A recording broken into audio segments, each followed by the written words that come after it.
कोणत्या विधानसभा सीट्स आहेत भाजपच्या ज्या धोक्यामध्ये आहेत आणि ज्या ठिकाणी शरद पवार भाजपचा उमेदवार पाडू शकतात? चला तर बघूयात।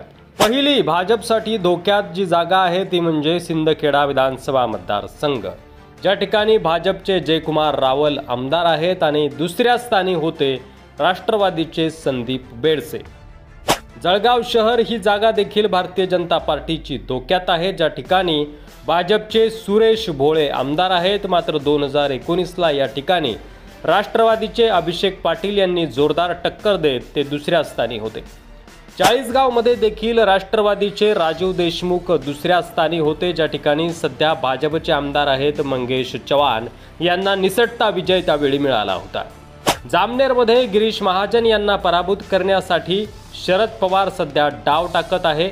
दुसऱ्या स्थानी या ठिकाणी 2019ला राष्ट्रवादीचे संजय गरुड होते, अर्थात राष्ट्रवादीची यावेळी या जागेवर करडी नजर असणार आहे। हिंगणघाट विधानसभा मतदारसंघामध्ये देखील अशीच परिस्थिती आहे। भाजपचे समीर कुनावार हे काठावार निवडून आले होते, तर दुसऱ्या स्थानी होते राष्ट्रवादीचे मोहन तिंबाडे।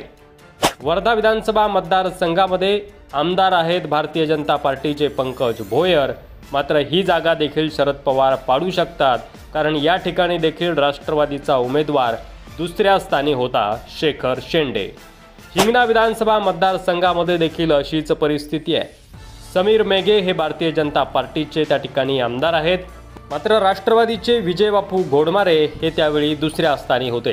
तिरोरा विधानसभा मतदारसंघामध्ये भारतीय जनता पार्टीचे विजय रहांगडले आमदार आहेत, मात्र या ठिकाणी देखील राष्ट्रवादीचे रविकांत बोपचे हे दुसऱ्या स्थानी राहिले होते। किनवट विधानसभा मतदारसंघामध्ये राष्ट्रवादीच्या प्रदीप जाधव यांनी 2019ला भारतीय जनता पार्टीचे विजयी उमेदवार भीमराव केराम यांना जोरदार टक्कर दिली होती, मात्र प्रदीप जयस्वाल यांना दुसऱ्या स्थानी समाधान मानावं लागलं।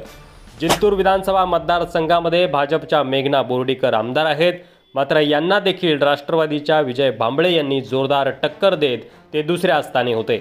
बदनापूर विधानसभा मतदारसंघामध्ये भाजपचे नारायण कुचे आमदार झाले खरे, मात्र यांना देखील राष्ट्रवादीच्या रूपकुमार चौधरी यांनी जोरदार टक्कर देत दुसरं स्थान पटकावलं होतं। पुढचा विधानसभा मतदारसंघ आहे भोकरदन, ज्या ठिकाणी रावसाहेब दानवे यांचे चिरंजीव संतोष दानवे भाजपचे आमदार आहेत, तर यांना जोरदार टक्कर देत दुसरं स्थान पटकावलं होतं राष्ट्रवादीच्या चंद्रकांत दानवे यांनी, जे की यावेळी पुन्हा एकदा संतोष दानवेंना टक्कर देऊ शकतात। लोकसभेला रावसाहेब दानवेंचा पराभव झाला, त्यामुळे विधानसभेला आपल्या मुलाचा अर्थात संतोष दानवेंचा पराभव होणार नाही याची दक्षता रावसाहेब दानवे यांना घ्यावी लागणार आहे। गंगापूर विधानसभा मतदारसंघामध्ये भारतीय जनता पार्टीचे प्रशांत बंब निवडून आले खरे, मात्र राष्ट्रवादीच्या अण्णासाहेब पाटील यांनी त्यांना जोरदार टक्कर दिली होती, त्यामुळे ही जागा देखील शरद पवार पाडू शकतात। नाशिक पूर्वमध्ये देखील अशीच परिस्थिती होती। भाजपचे ॲडव्होकेट राहुल ढिकले विजयी झाले, मात्र राष्ट्रवादीच्या बाळासाहेब सानप यांनी त्यांना जोरदार टक्कर दिली, त्यामुळे यावेळी देखील भारतीय जनता पार्टीची ही जागा धोक्यात आहे।